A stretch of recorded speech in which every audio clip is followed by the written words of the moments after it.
প্রতিবেশী দেশ ভারতের সাথে দ্বিপাক্ষিক সহযোগিতার ক্ষেত্রে বড় ধরনের নীতিগত পরিবর্তনের আভাস দিচ্ছে বাংলাদেশের বর্তমান সরকার। অন্তর্বর্তীকালীন সরকারের দেয়া সুপারিশের উপর ভিত্তি করে ভারতের সাথে চলমান ৪২টি উন্নয়ন প্রকল্পের মধ্যে ১১টি প্রকল্প বাতিলের কথা গুরুত্বের সাথে বিবেচনা করছে প্রধানমন্ত্রী তারেক রহমানের নতুন সরকার। মূলত দীর্ঘসূত্রতা ও কাজের ধীরগতির কারণেই এই প্রকল্পগুলো বাদ পড়ার তালিকায় রয়েছে। ২০১০ সাল থেকে এই পর্যন্ত ভারত ও বাংলাদেশের মধ্যে ৩টি আলাদা ঋণ চুক্তি সই হয়েছে। এই চুক্তিগুলোর অধীনে মোট ৪২টি যৌথ প্রকল্পের জন্য বাংলাদেশকে প্রায় ৭৩০ কোটি মার্কিন ডলারের ঋণ সুবিধা দিয়েছিল ভারত। প্রস্তাবিত ১১টি প্রকল্প চূড়ান্তভাবে বাদ দেয়া হলে বাংলাদেশের উন্নয়ন খাতে ভারতের মোট ঋণের পরিমাণ প্রায় $২.৬২ বিলিয়ন কমে আসবে। তখন ঋণের পরিমাণ দাঁড়াবে $৪.৬৮ বিলিয়ন।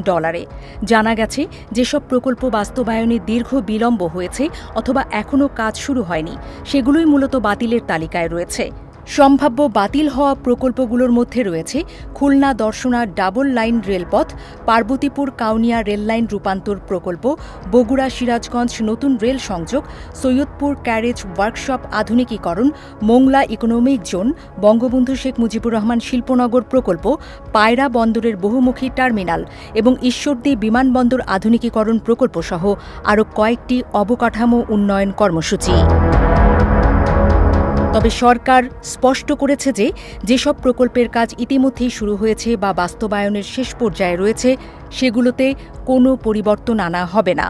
এসব প্রকল্প পূর্ব নির্ধারিত পরিকল্পনা অনুযায়ী চলতে থাকবে।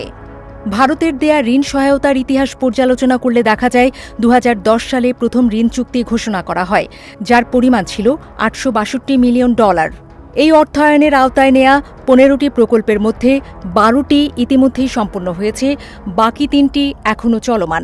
পরবর্তীতে দ্বিতীয় ঋণ চুক্তির আওতায় বাংলাদেশকে $২ বিলিয়ন ঋণ দেয় ভারত। তৃতীয় ও সবচেয়ে বড় ঋণ চুক্তির আওতায় $৪.৫ বিলিয়ন ঋণ দেয় তারা। এসব অর্থ মূলত বাংলাদেশের পরিবহন, স্বাস্থ্যসেবা, তথ্য প্রযুক্তি, বিদ্যুৎ অবকাঠামো, রেলওয়ে এবং নৌপরিবহন খাতের উন্নয়নে ব্যয় করার পরিকল্পনা ছিল।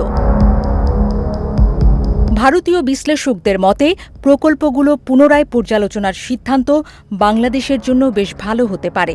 তবে ভারতের সঙ্গে ঋণ চুক্তির উদ্যোগ দুই দেশের ভবিষ্যৎ সম্পর্কের উপর কী ধরনের প্রভাব ফেলবে তা এখনও স্পষ্ট নয়। বাংলাদেশ সরকার দীর্ঘদিন ধরে ঝুলে থাকা প্রকল্পগুলো বাদ দিয়ে উন্নয়ন কার্যক্রমকে আরও কার্যকর করতে ভারতের সঙ্গে এসব ঋণ চুক্তি বাদ দেওয়ার কথা ভেবে দেখছে বলে মনে করা হচ্ছে। তবে চূড়ান্ত সিদ্ধান্ত গ্রহণের আগে প্রকল্পগুলোর আর্থিক, কৌশলগত ও উন্নয়নগত গুরুত্ব আরও বিস্তারিতভাবে পর্যালোচনা করা হবে।